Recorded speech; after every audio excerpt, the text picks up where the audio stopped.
नमस्कार, मी पंजाब डक. आज आहे 27 नोव्हेंबर 2024. राज्यातील सर्व शेतकऱ्याला सांगू इच्छितो की राज्यामध्ये म्हणजे 1 तारखेच्या नंतर म्हणजे एक डिसेंबरला राज्यात ढगाळ वातावरण येणार आहे, म्हणून हा अंदाज लक्षात घ्यायचा. पण राज्यातल्या सर्व शेतकऱ्याला सांगू इच्छितो की तुम्हाला सांगतो, निसर्ग तुम्हाला संकेत देत आहे. तुम्ही बघा, आज तुमच्याकडे वारं सुटला असेल बघा. आज जर समजा असे हे वारं आणखीन काय होतं, 3 दिवस सारखं वाहू लागतं. 3 दिवस वारं जोराने वाहू लागलं की आपण म्हणायचं आता 4 ते 5 दिवसात आभाळ निघणार आहे. पण 2 तारखेच्या नंतर राज्यामध्ये म्हणजे कर्नाटक, तामिळनाडू, आंध्र प्रदेश त्या भागामध्ये जोरदार पाऊस पडणार आहे. 28-29-30च्या दरम्यान तिरुपतीकडं खूप मुसळधार पाऊस पडणार आहे, म्हणून तिकडल्या आपल्या भाविकांनी हे अंदाज लक्षात द्यायचा.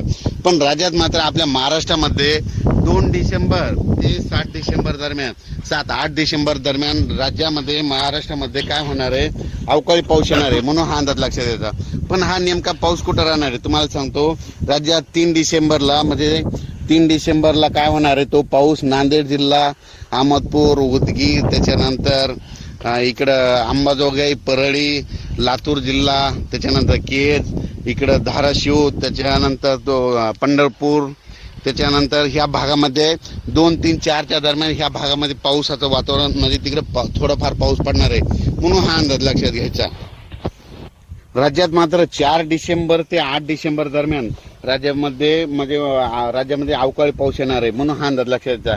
मी प्रत्येक वेळेस सांगत असतो की यावर्षी नाही, पुढच्या वर्षी देखील लक्षात घ्यायचं की राज्यामध्ये 2 डिसेंबर ते 7 डिसेंबर दरम्यान राज्यात दरवर्षी अवकाळी पाऊस येणार, हे कायमचं वहीमध्ये लिहून ठेवा असं म्हणत असतो.